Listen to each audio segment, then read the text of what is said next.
Écoutez, madame, écoutez, mademoiselle, nous vivons dans un monde qui se bat continuellement pour nous modeler à son image. Nous vivons dans un monde, dans un siècle qui travaille continuellement pour nous soumettre à son système, nous soumettre à sa façon de fonctionner, à son système de fonctionnement. Et donc, voici ce que j'ai constaté.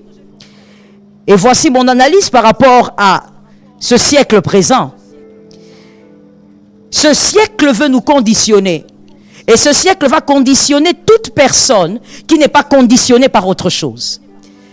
Pour échapper à ce conditionnement que le siècle présent veut nous imposer, que le monde veut nous imposer, nous devons au préalable être conditionnés par autre chose qui est plus puissant que le monde.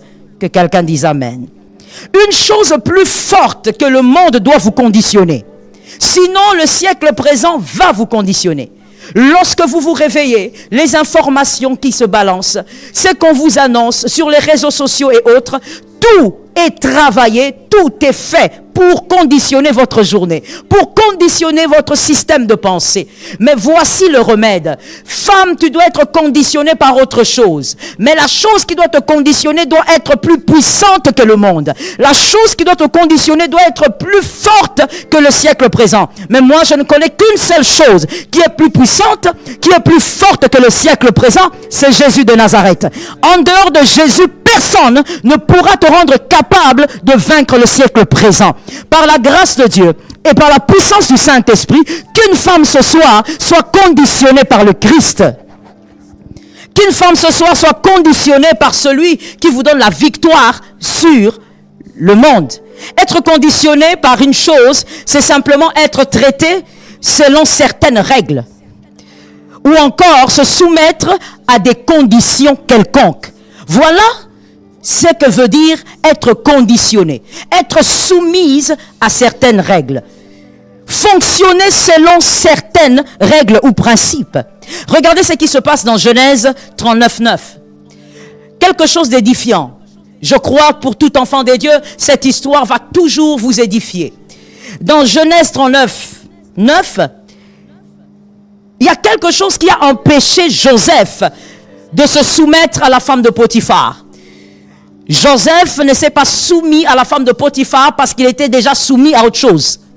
Si Joseph n'était pas soumis à autre chose, il se serait ce jour-là soumis à la femme de Potiphar. Joseph était soumis à quoi? Il était soumis à sa foi en Dieu. Joseph était conditionné par Dieu. Voilà pourquoi il n'a pas pu être conditionné par la femme de Potiphar. J'ai dit à une femme ce soir, sois conditionnée par le Saint-Esprit et tu ne seras pas conditionné par le siècle présent. Sois conditionné par Dieu, sois conditionné par le système de Dieu et tu ne seras pas conditionné par ce que le siècle présent veut t'imposer.